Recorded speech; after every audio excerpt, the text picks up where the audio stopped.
Assalamualaikum warahmatullahi wabarakatuh. Hello everyone, welcome back to my channel. Jadi pada video kali ini saya akan mereview salah satu produk Apple lagi, yaitu iPhone 15 Pro Max kapasitas 256 GB. Dan tentunya ini resmi iBox, jadi jaringannya aman. iPhone ini saya beli di akhir tahun 2023 dengan harga sekitar 21 jutaan. Dan untuk sekarang tentunya sudah turun karena iPhone 16 Pro Max sudah keluar. Jadi iPhone ini baru sempat sekarang saya reviewnya, tapi itu tidak masalah. Jadi seperti ini penampakan dari kotak iPhone 15 Pro Max warna blue titanium. Dan untuk seri 15 sampai 15 Pro Max itu sudah menggunakan Dynamic Island dan juga tombol di sebelah kirinya. Oke, mari langsung saja kita buka. Jadi seperti ini penampakan dari iPhone 15 Pro Max warna blue titanium. Terlihat sangat mewah dan bagus. Dan di sini untuk bahannya sendiri, iPhone ini menggunakan bahan titanium, sehingga warnanya sangat bagus dan cerah. Bisa teman-teman lihat, ini sangat menarik dan cerah warnanya, tidak kusam. Oke, selanjutnya kita lihat di sini iPhone ini sudah menggunakan tipe charger atau kabel charger yang menggunakan Type-C, teman-teman. Tidak lagi menggunakan Lightning seperti iPhone sebelumnya. Sini sudah menggunakan Type-C dan sudah support fast charging. Oke, selanjutnya di sini terdapat buku manual dan juga SIM card injector. Dan juga di sini ada kartu garansinya, cuma sudah tidak berlaku lagi. iPhone ini saya gunakan untuk harian dan saya rasa baterainya benar-benar cukup tahan lama. Terlebih lagi baterainya sudah memiliki kapasitas kurang lebih 4400 mAh, hampir mendekati 4500. Dan itu cukup sekali untuk penggunaan harian dan juga bermain game. Oke, mari langsung saja kita nyalakan HP-nya. Untuk bodinya sendiri ini masih mulus ya teman-teman. Tidak ada lecet ataupun dent di bodinya atau pengot. Jadi sini HP-nya sudah dalam kondisi nyala. Kita buka dan kita lihat bagian pengaturannya.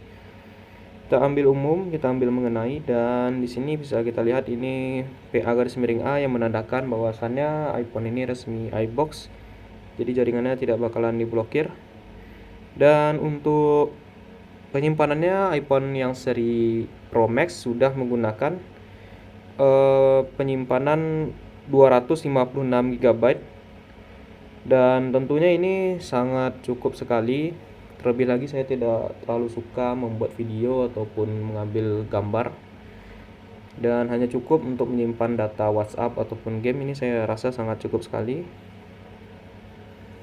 Selanjutnya seperti biasa, mirip dengan iPhone 15 Pro saya kemarin yang pernah saya review, iPhone ini sudah menggunakan tombol ya teman-teman. Jadi untuk mengubah modenya kita bisa pergi ke tombol tindakan, dan di sini bisa dipilih untuk apa aja pilihannya, sesuaikan dengan kebutuhan teman-teman sendiri. Dan selanjutnya kita coba lihat ke baterai. Untuk baterainya di sini sudah menggunakan sudah berada di angka 90% dengan 345 cycle atau siklus pengecasan, yang dimana dari 0 sampai 100% itu dihitung satu cycle. Ya, jadi kurang lebih sudah 349 kali dicas, dan jika dihitung sehari cukup mencas satu kali, berarti kurang lebih sudah setahun lebih ya teman-teman, sesuai dengan penggunaan pertama 2023. Selanjutnya kita lihat pada bagian sini, di bagian sini sudah tersedia Apple Intelligence dan Siri, yang mana sudah sangat membantu penggunaan harian. Terlebih lagi bagi teman-teman yang suka menggunakan aplikasi Siri, jadi terasa tidak ribet lagi. Selanjutnya di sini ada kamera. Kita lihat di kamera mentok di 4K 60 fps dan tersedia banyak pilihan, disesuaikan saja teman-teman. Dan untuk rekaman slow mo-nya ini pada HD 1080. maaf, pada HD 1080p pada 240 fps ya. Ini hampir sama dengan iPhone sebelumnya. Di sini juga 4K pada 30 fps, dan ini yang menarik teman-teman dibandingkan dengan seri iPhone 13 Pro Max saya, dan 14 Pro Max dan juga 12 Pro Max yang baru di review kemarin. Di sini mentok di 4K pada 30 fps, dan ini sepertinya lebih tinggi untuk resolusinya dibandingkan yang seri sebelumnya. Dan rekamannya juga sudah stereo, dan di sini terdapat beberapa pilihan tambahan teman-teman. Di kamera utama ada 24 mm, 28, 35, yang dimana hasil gambarnya tentunya bagus, tidak buram dan tidak pecah. Dan selanjutnya ini ada gaya fotografi, ini sudah tersedia di iPhone sebelumnya. Oke, jadi untuk kamera seperti itu teman-teman. Selanjutnya kita bakalan melihat bagian tampilan, yang dimana iPhone ini sudah menggunakan always on display atau layar selalu nyala, dan juga terdapat beberapa pilihannya. Kita coba, dan ketika kita matikan, layarnya tidak mati sepenuhnya, sama seperti iPhone 15 Pro yang pernah saya review tahun kemarin. Yang kita nyalakan ya dia nyala seperti biasa teman-teman. Itu fitur yang menarik. Selanjutnya kita coba lihat pada tombol ini, sudah sempat saya bahas sebelumnya, coba saya akan menjelaskannya lagi. Jadi tombol ini memiliki beberapa fitur dan pilihan seperti yang teman-teman lihat, yang dimana pada iPhone sebelumnya dia hanya menggeser saja, menggeser ke atas ke bawah, tetapi ini hanya ditekan saja teman-teman. Di sini ada mode kamera, ada mode silent, mode fokus, mode kamera, mode rekaman suara, dan beberapa mode lainnya. Kita bakalan mencoba untuk mode center teman-teman. Kita tekan dan center nyala, kita tekan lagi dia mati, dan ini kita coba, kita tekan oke, kita tekan lagi oke, dia mode silent. Selanjutnya kita lihat pada bagian speaker teman-teman. Untuk speakernya sendiri tentunya ini sudah stereo dari iPhone, mungkin dari iPhone 7 atau iPhone 6 ya teman-teman, yang sudah stereo. Kita coba nyalakan, tutup atas, dan bisa didengar dari speaker atasnya suaranya keras.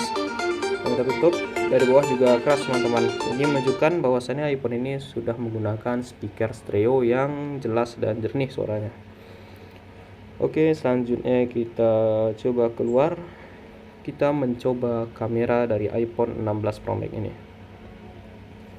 Untuk kamera sendiri sudah tersedia mode makro dan mode biasa dan mode zoom ya teman-teman ya. Sampai 25 kali zoom teman-teman. Ini benar-benar bagus. Dan hasilnya sendiri ini sangat jelas dan tidak patah, terlebih lagi tidak pecah ya teman-teman.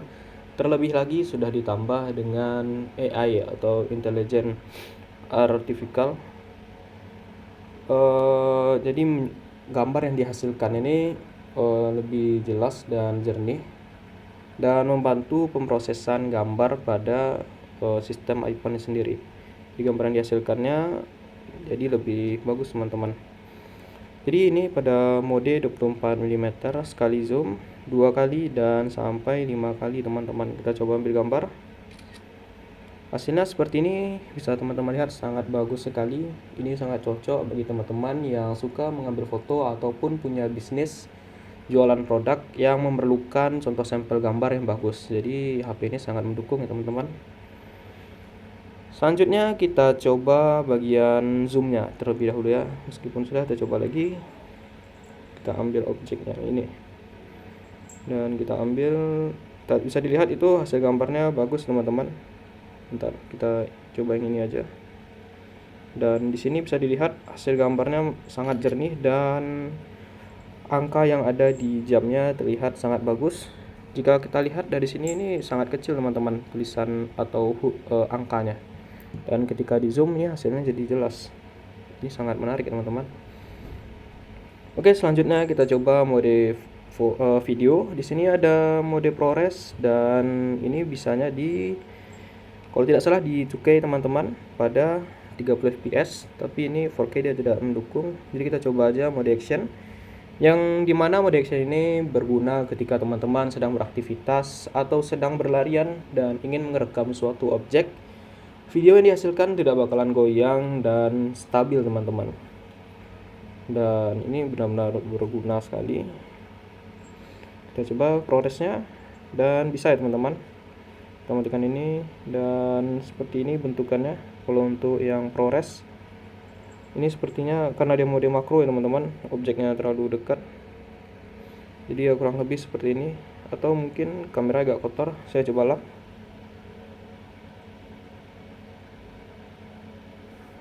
Oke, dan hasilnya masih sama teman-teman, agak abu-abu dikit hasilnya. Atau mungkin ini memerlukan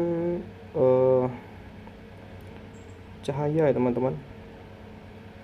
Saya jadi teman-teman, saya juga kurang paham, mungkin bisa ditulis di kolom komentar. Dan untuk sinematiknya seperti ini, sangat jelas dan hasilnya tidak buram teman-teman. Jadi seperti ini. Dan jika dibandingkan dengan video 4K 60 fps tidak jauh berbeda ya, hampir hasilnya sama juga, tidak ada bedanya. Selanjutnya untuk mode slow-mo masih sama dengan iPhone lainnya selang waktu dan beberapa mode lainnya, cuma ada mode khusus yaitu mode spasial yang dimana hasil gambarnya lebih jernih dan lebih detail dibandingkan mode foto biasa, dan ini harus landscape teman-teman, tidak bisa portrait. Dan juga bisa video ya teman-teman, tapi dia mentok di 30 fps HD teman-teman. Oke, selanjutnya kita coba kamera selfie-nya. Untuk kamera selfie-nya seperti ini, bisa dilihat seperti layaknya iPhone biasanya, yaitu hasil fotonya dan hasil selfie-nya bagus, tidak kabur dan tidak buram, dan video juga serta sinematik teman-teman. Oke, jadi iPhone ini benar-benar melakukan perubahan besar pada seri 15 yang dimana dia menggunakan Dynamic Island pada bagian atasnya yang menambah kesan menarik, dan tidak heran juga banyak kompetitornya meniru iPhone ini. Dan selanjutnya dia juga menggunakan tombol bagian samping yang lebih berfungsi dibandingkan tombol geser pada seri sebelumnya. Dan ada yang unik teman-teman, pada kameranya ini bisa diatur arah pencahayaan ya teman-teman, yang mungkin pada iPhone 15 Pro saya kemarin belum pernah saya bahas atau memang tidak ada teman-teman, tapi saya baru menyadarinya di iPhone 15 Pro Max saya ini. Dan bisa dilihat nih hasil hasil center kameranya, hasil senternya bisa diatur arah pencahayaannya teman-teman, dan intensitas cahayanya juga bisa diatur. Jadi ini sangat berfungsi ya teman-teman, dan juga membantu kita. Oke, jadi kesimpulannya iPhone ini sangat worth it teman-teman beli meskipun kondisi bekas. Dan setelah saya cek harga pasarannya di marketplace offline, untuk harganya sendiri ini kurang lebih berada di angka 18 jutaan teman-teman, yang bekas, dan yang baru mungkin 20 juta atau 19 juta teman-teman. Jadi tidak beda jauh, cuma hanya beda sudah pernah dibuka segelnya, itu saja teman-teman. Dan untuk penggunaan harian, iPhone ini cukup digunakan sekali charger, dan juga baterainya tidak boros teman-teman, sangat irit sekali. Dan untuk chipsetnya sendiri ini sudah chipset terbaik, kalau tidak salah seri Pro ya teman-teman. Saya juga lupa A17 Pro atau A18 Pro, saya juga nggak ingat sekali, bisa teman-teman tulis di kolom komentar. Dan jika teman-teman mencoba untuk bermain game, HP ini tidak pernah crash ataupun patah-patah. Dan kemarin juga sudah dicoba untuk bermain Genshin, hasilnya benar-benar bagus teman-teman dan smooth, dan itu menambah pengalaman bermain teman-teman. Di sini saya akan mencoba untuk bermain Mobile Legends. Dan jika teman-teman hobi bermain Mobile Legends, ini sangat bagus teman-teman, bisa mentok di ultra dan ultra juga teman-teman. Dan untuk game-game lainnya juga kurang lebih sama, tidak ada perbedaan. Jadi seperti itu. Untuk yang jelas iPhone ini memiliki hasil kamera dan gambar yang benar-benar bagus dan berkualitas layaknya iPhone pada umumnya, dan itu sangat membantu teman-teman. Jadi seperti itu kesimpulannya, jika teman-teman memiliki budget 18 jutaan, saya menyarankan untuk mengambil iPhone ini dibandingkan kompetitor yang lain, karena sudah menjadi ciri khas iPhone ini memiliki kualitas yang bagus pada flagshipnya. Oke, mungkin video kali ini sampai di sini saja. Jika ada pertanyaan boleh kita diskusikan di kolom komentar. Saya akhiri. Assalamualaikum warahmatullahi wabarakatuh.